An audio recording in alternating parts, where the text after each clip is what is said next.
Welcome to the exam Guru YouTube channel. This is Pradeep. आज की video जो है आपकी इसलिए बनाई गई है ताकि आपको इसमें इन्फॉर्म किया जा सके क्लास 10th में मैथमेटिक्स में क्या हम पढ़ें, क्योंकि जो मैथमेटिक्स का चैप्टर है आप समझ रहे हैं कि सब बड़े बड़े चैप्टर हैं और प्लस मैथमेटिक्स ज़्यादातर स्टूडेंट्स को प्रॉब्लम होती है उसमें कि हम बस उसमें पास होना चाहते हैं, पास हो जाएं, बाकी तो परसेंटेज हम अदर जो सब्जेक्ट्स हैं उनसे मैनेज कर लेंगे। तो इसलिए इस वीडियो में जो बेसिक है या स्टैंडर्ड से हैं उनके लिए कौन से ऐसे टॉपिक और चैप्टर मैंडेटरी हैं जिनको पढ़ के पास हो सकते हैं।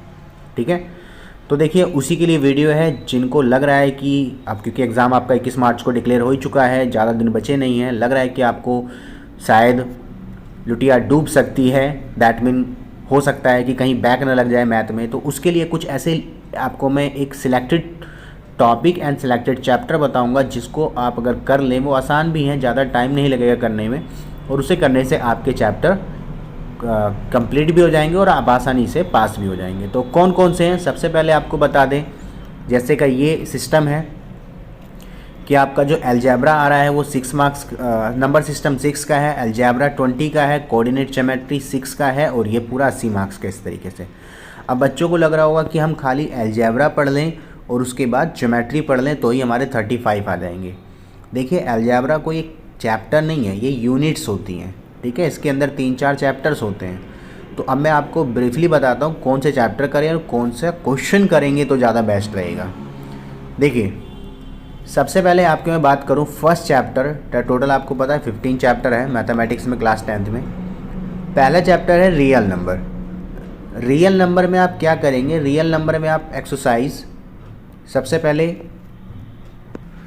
तो आपकी जो एक्सरसाइज है 1.1 उसमें आप सबसे पहले क्या करेंगे, 1.1 में आपका जो एचसीएफ और एलसीएम का क्वेश्चन है, ठीक है, एचसीएफ और एलसीएम के वो क्वेश्चन कर लेंगे 1.1 में से। इसके अलावा 1.1 में आपको कुछ करने की ज़रूरत नहीं है।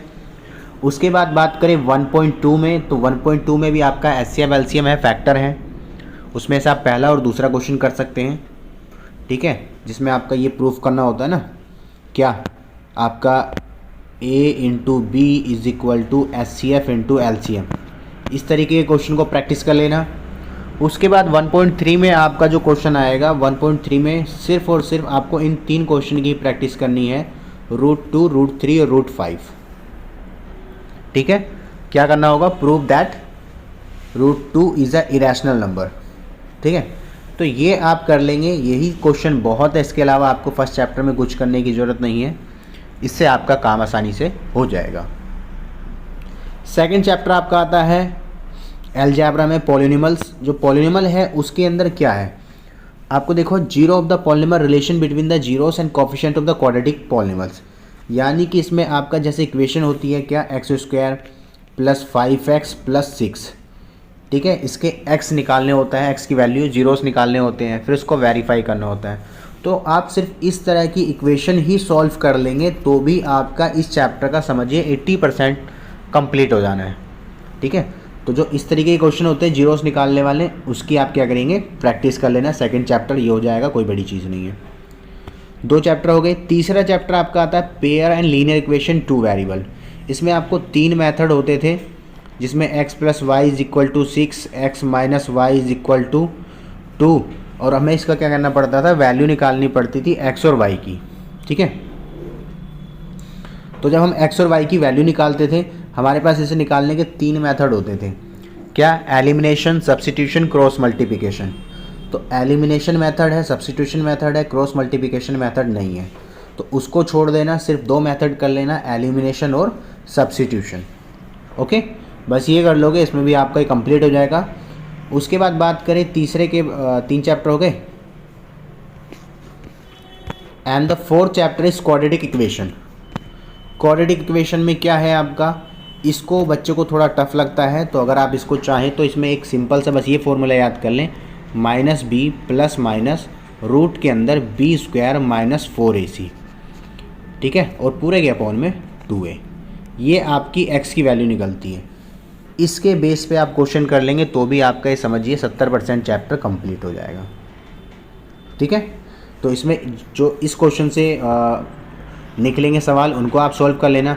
अच्छा, इसमें एक क्वेश्चन और कर लेना लास्ट जो होगा इसमें, क्या नेचर पता करने का।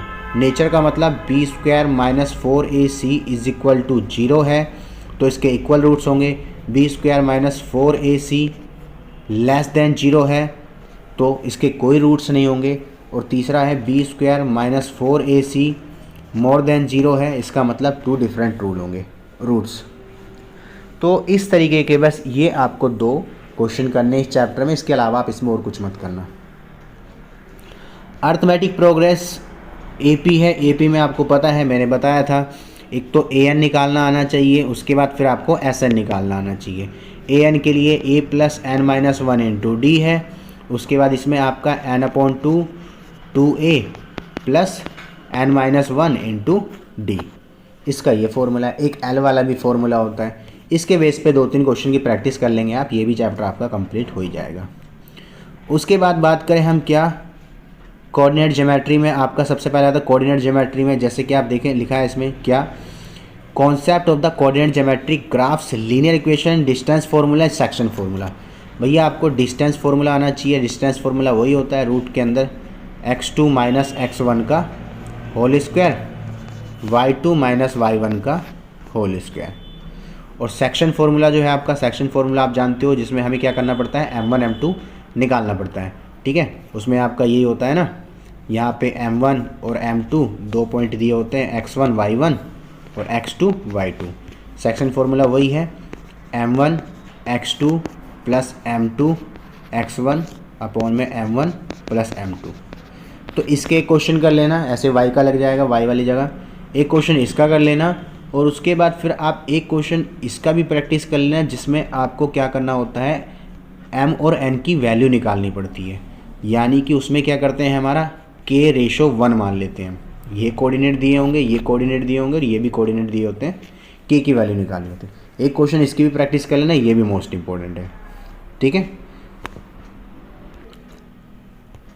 उसके बाद ट्रायंगल्स। ट्रायंगल्स में आपको पता है वो वैसे तो 5-6 थ्योरम है, पर आपको सारी नहीं करनी है, सिर्फ आपको इसमें क्या करनी है, टेल्स थ्योरम करनी है, इसके अलावा और कोई थ्योरम आ भी नहीं रही है। ठीक है, तो इसमें एग्जांपल्स कर लेना है, एग्जांपल से हो जाएगा। कौन सी थ्योरम है, if a line drawn parallel to the one side triangle, वही आपकी बस 2 साइड में डिवाइड हो जाती है। ठीक है, इसका मतलब ये वाला था ना एक थ्योरम, ये वाली ऐसे पैरेलल कर दी, तो ये अपॉन में ये और इसके अपॉन में ये, तो ये वाली एक क्वेश्चन की प्रैक्टिस कर लेना। इसके अलावा और कुछ ज़्यादा करने की जरूरत नहीं है। कोरो थ्योरम इसमें आ भी नहीं रही है, पाइथागोरस वाइथागोरस सब कट गई है। सर्कल क्या है, ठीक है, सर्कल में क्या बताया मैंने, आपका टेंजेंट वाला जो सर्कल है उसमें टेंजेंट होती है ना, जैसे सर्कल ड्रॉ किया, ये और ये इस तरीके के टेंजेंट चली गई, तो आपको इसमें ये साइड दे देगा, ये साइड दे देगा, ये निकालने को बोलेगा, या हो सकता है ये एंगल तो 90 होता है, ये एंगल दे दे, ये निकालने को बोले, हो सकता है इस फिगर की तरह बन जाए।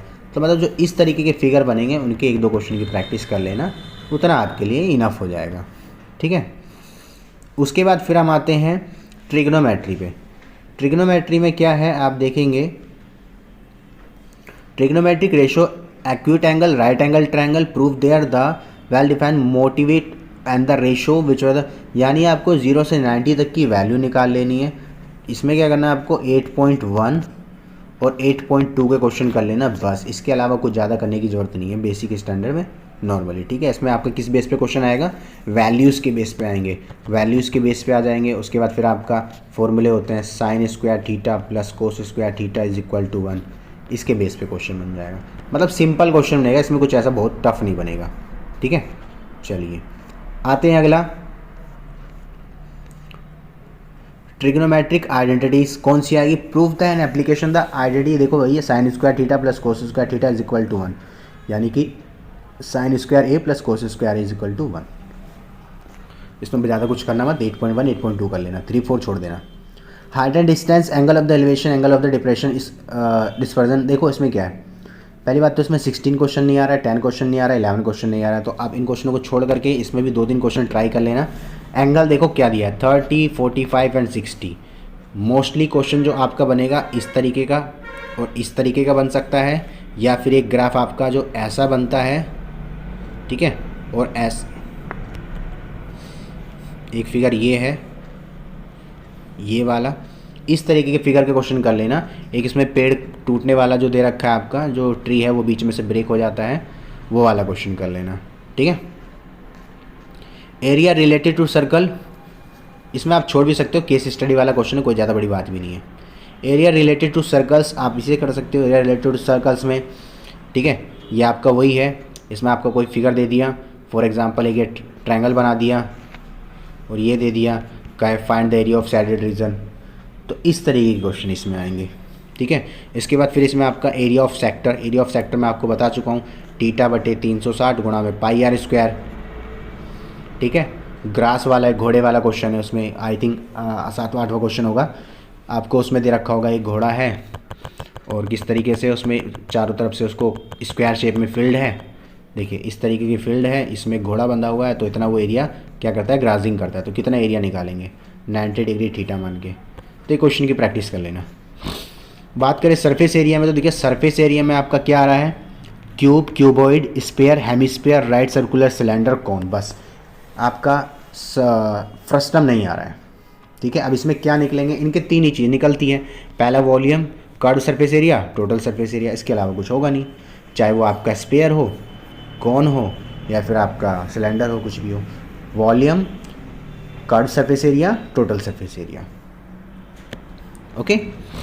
उसके बाद स्टैट्स में क्या है, स्टैट्स आप कर सकते हैं, स्टैट्स में आपका मीन मीडियन मोड, इसके अलावा कुछ है ही नहीं। इसमें एक क्वेश्चन ये कर लेना, उसके बाद एक क्वेश्चन आपका ये होता है Z=3m-2 मीन। जेड का मतलब क्या होता है, मोड =3 मीडियन माइनस 2 मीन। इसके ऊपर एक क्वेश्चन आएगा ही गया, आई एम श्योर, इसको भी आप अच्छे तरीके से कर लेना। एक मिसिंग वाला नंबर कर लेना, आई थिंक 14.2 का आपका या 14.3 का सेकंड क्वेश्चन है ये, ठीक है, या फर्स्ट या सेकंड क्वेश्चन को, इसमें एक्स और वाई की वैल्यू निकालनी पड़ती है मीडियन में, उसकी प्रैक्टिस कर लेना, ठीक है। उसके बाद बात करें लास्ट प्रोबेबिलिटी। प्रोबेबिलिटी में क्या क्या हो सकता है, प्रोबेबिलिटी में आपका सबसे पहले कॉइन्स आएंगे, ठीक है, उसके बाद आपके क्या आएंगे, डाइज आएगी, और उसके बाद आपका कार्ड आएंगे। इसके अलावा कोई मुझे नहीं लगता क्वेश्चन बनेगा, तो आप इन तीनों की प्रैक्टिस कर लेना, इतना आपके लिए इनफ है। तो पास होने के लिए हम कौन कौन से चैप्टर करें, सबसे पहले आपको क्या करना है, पहले चैप्टर की अच्छे से प्रैक्टिस कर लेनी है, पहला चैप्टर हो जाएगा, सेकंड कर लें, थर्ड कर लें, फोर्थ आप छोड़ सकते हैं अगर फोर्थ टफ लग रहा है, फिफ्थ ले लें, उसके बाद सिक्स्थ में आपकी थ्योरम करके बाकी चैप्टर छोड़ सकते हैं, सेवन्थ कर लें, ट्रिग्नोमेट्री में 8.1 और 8.2 कर लें, उसके अलावा छोड़ सकते हैं, नाइन्थ में आपको 1-2 क्वेश्चन करके उसको कंप्लीट छोड़ सकते हैं, 10th में सर्कल के भी 1-2 क्वेश्चन ले सकते हैं आप, 11th पूरा ही नहीं आ रहा है, बात बची 12th की, उसमें भी आप 1-2 question area of sector segment निकाल लें, इसके अलावा कोई ज़्यादा खास करने की जरूरत नहीं है।